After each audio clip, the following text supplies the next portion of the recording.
안녕하세요. 제멋대로인 신우와 그런 신우 말고는 안중에도 없는 시부모님 때문에 크게 고생할 뻔한 30대 여성이에요. 남편과는 대학 시절부터 알고 지내던 사이입니다. 언젠가 한번 남편이 술에 잔뜩 취해서 사귀자고 고백을 한 적이 있긴 하지만 술김에 하는 헛소리다 생각하고 귓등으로 흘려들었어요. 남편도 이후로 한동안 그 일에 대해서 말이 없었고요.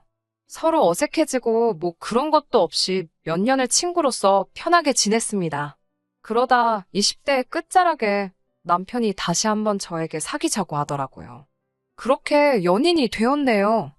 당시 남편이나 저나 사회생활을 막 시작했을 때라 사귄다는 말이 무색하리만큼 자주 만나기가 어려웠어요. 하지만 오랫동안 서로를 지켜봐왔기에 서로가 어떤 사람인지 잘 알고 있었거든요. 그래서 어느 다른 연인들과 달리 저희는 연락 문제 같은 걸로 부딪히는 일은 거의 없었습니다. 3년 동안 큰 다툼 없이 정말 잔잔한 호수 같은 연애를 했어요. 사귀는 동안 신우와도 몇 번 만난 적이 있습니다. 남편의 강요나 그런 것 때문은 아니었고, 처음 인사를 나누게 된 건 남편의 동네에서 데이트를 하다가 그만 신우에게 들켰거든요. 뭐, 꼭꼭 숨어 다니려던 건 아니니까 들켰다는 말도 그렇긴 한데, 남편의 붉어진 얼굴과 놀리는 듯한 신우의 눈빛이 잊혀지지가 않네요.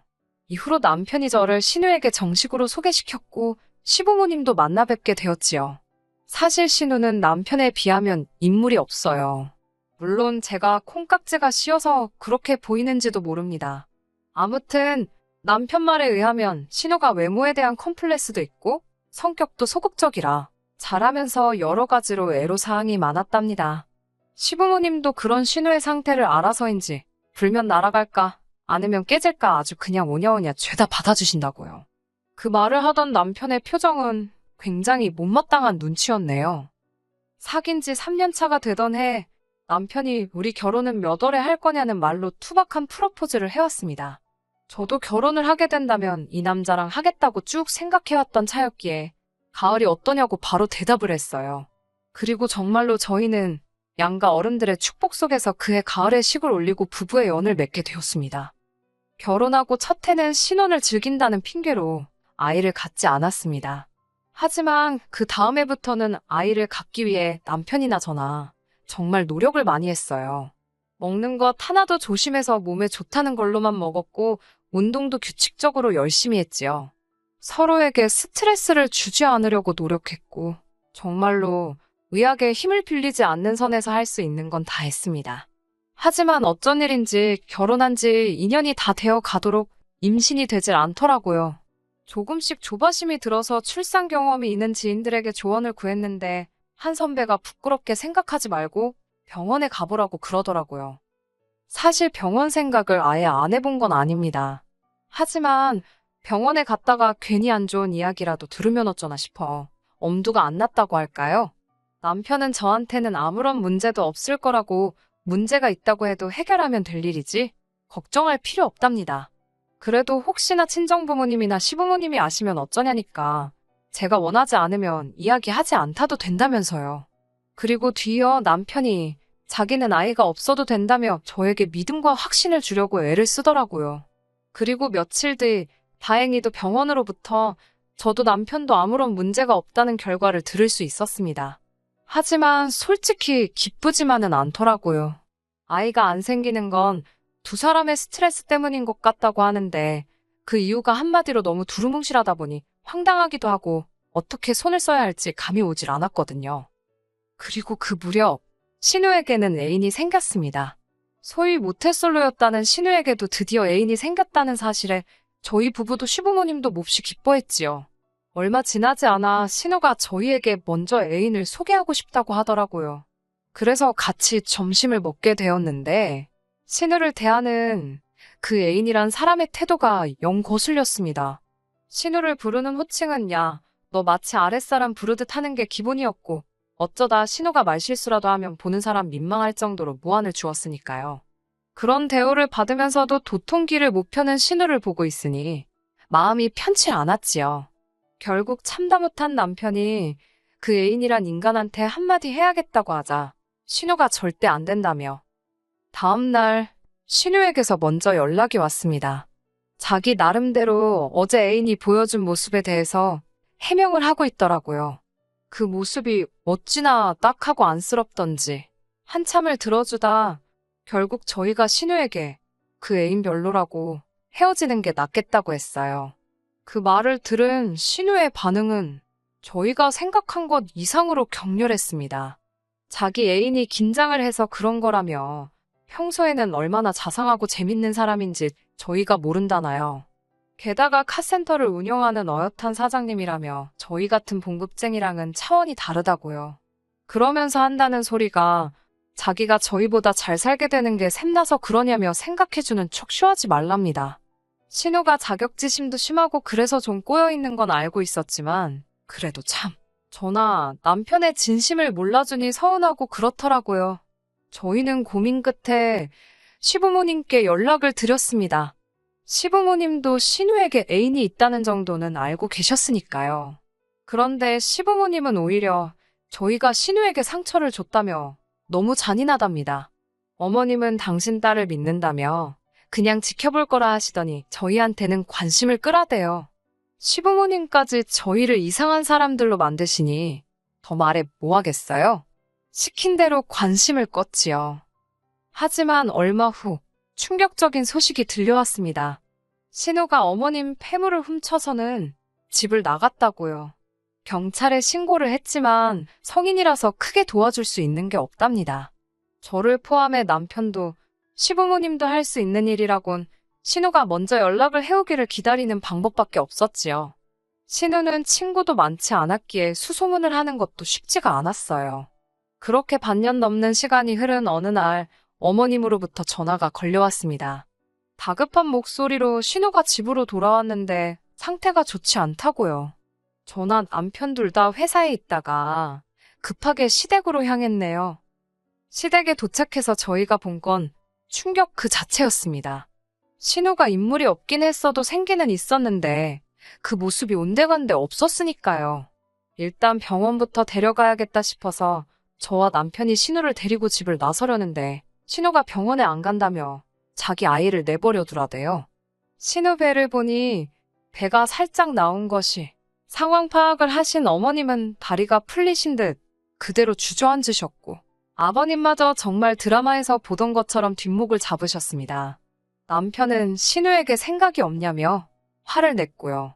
제가 신우에게 아빠가 누구냐, 그 애인이란 사람이냐 물으니 그렇답니다. 그 남잔 지금 어디 있냐고 다시 물으니 신우가 닭똥 같은 눈물만 흘리면서 헤어졌다 했고요. 일단은 신우를 쉬게 두기로 하고 남편과 집으로 돌아왔습니다. 남편과 저는 아직 한참 젊은 신우가 아빠도 없는 애를 낳아 키우게 할 수는 없다고 생각했어요. 이튿날 다시 도착한 시댁에서 저희는 저희의 생각을 이야기했습니다. 하지만 그 순간 신우가 정말 노기가 띈 눈빛을 하더니 저희더러 미쳤냐입니다. 이 애가 어떤 애인 줄 아냐며 자기 배를 감추더니 애만 낳으면 애인의 마음을 돌릴 수 있을 거래요. 그러면서 저희더러 왜 자기 앞길에 자꾸 태클을 걸려고 하냐입니다. 말이 통하질 않았지요. 시부모님께 어쩌시려고 그러냐 하니 본인이 싫다는데 어쩌냐며 특히 어머님께선 저희더러 그렇게 애가 걱정되면 그 애인이란 사람이나 찾아오랍니다. 불쌍한 신우 가슴에 상처 주지 말라면서요.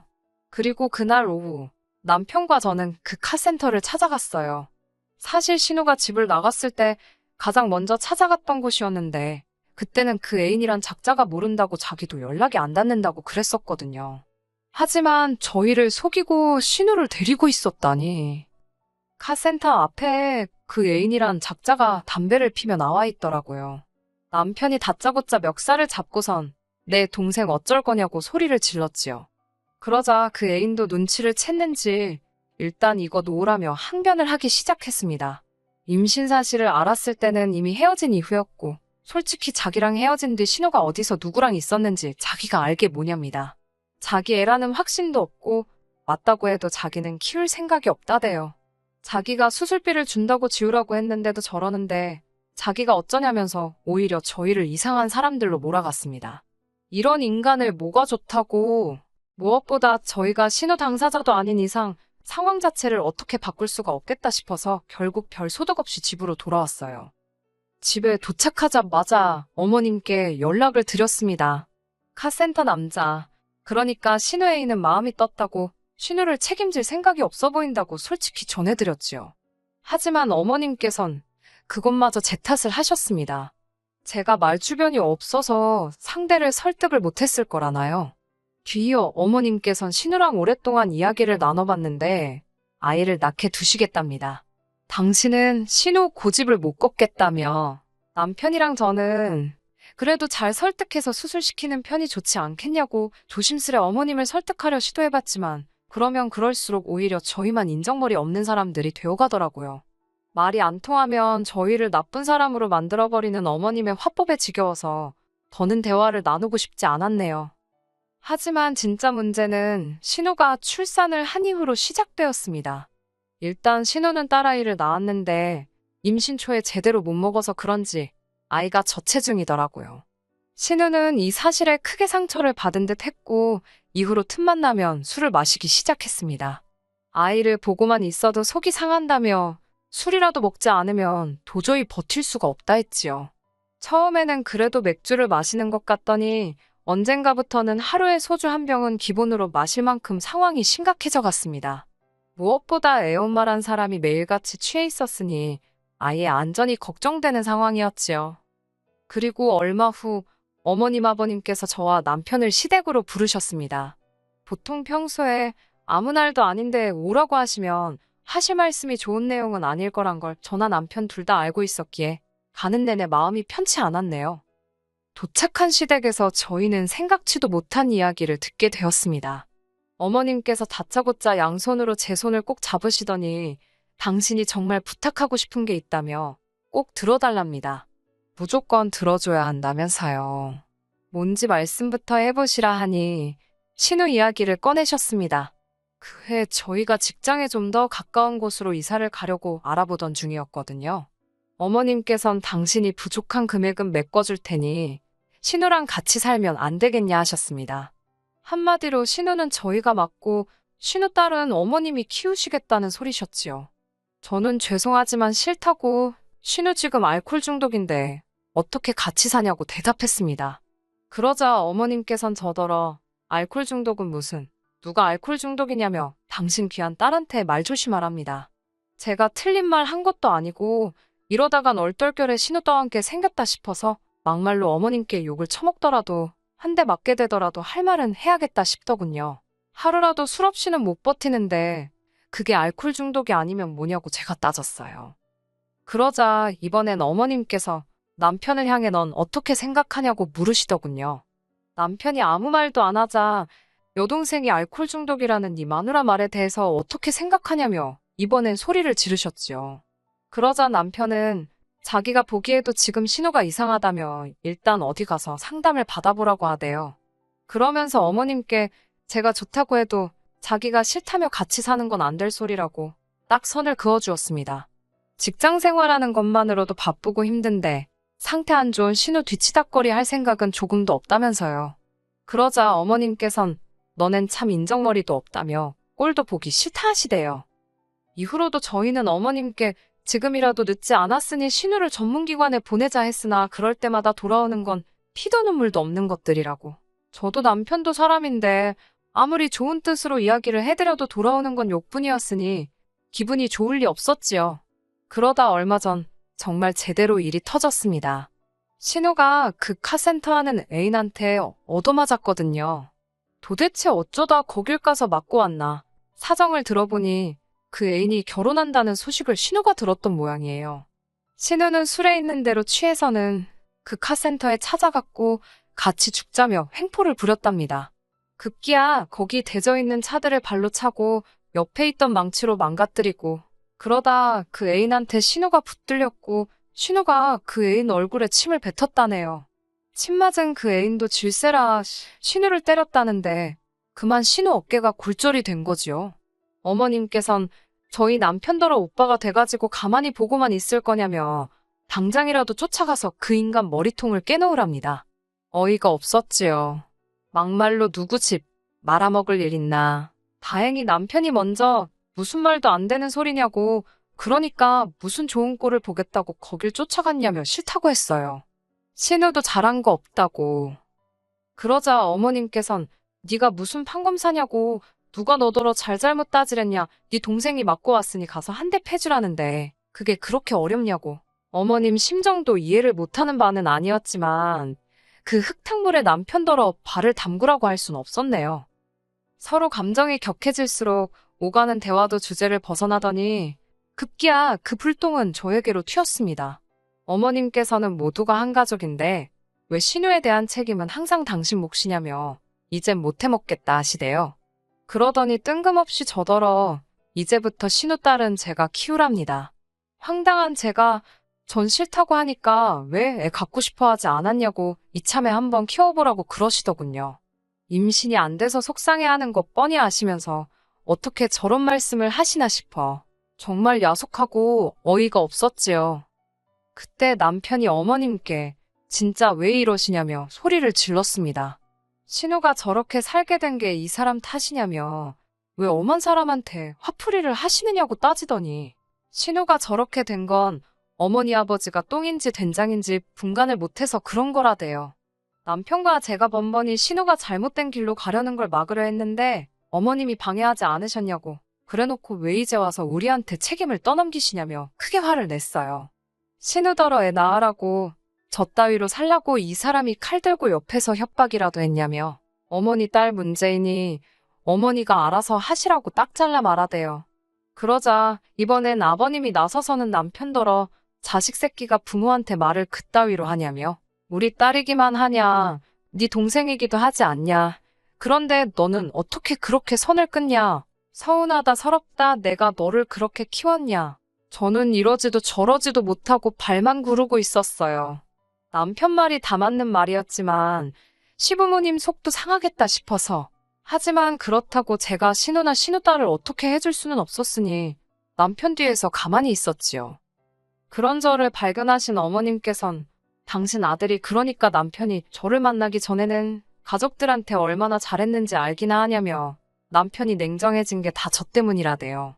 그런 어머님의 이야기를 들은 남편이 도저히 말이 안 통한다 싶었는지 한숨을 크게 내쉬고는 저더러 가자고 하더군요. 어머님 아버님께는 당분간 연락하지 말라고 하면서요. 아무리 여동생이고 부모님이어도 자기 가정을 힘들게 한다면 가까이 할 수 없다고. 그 말을 남기고 저희는 집으로 돌아왔습니다.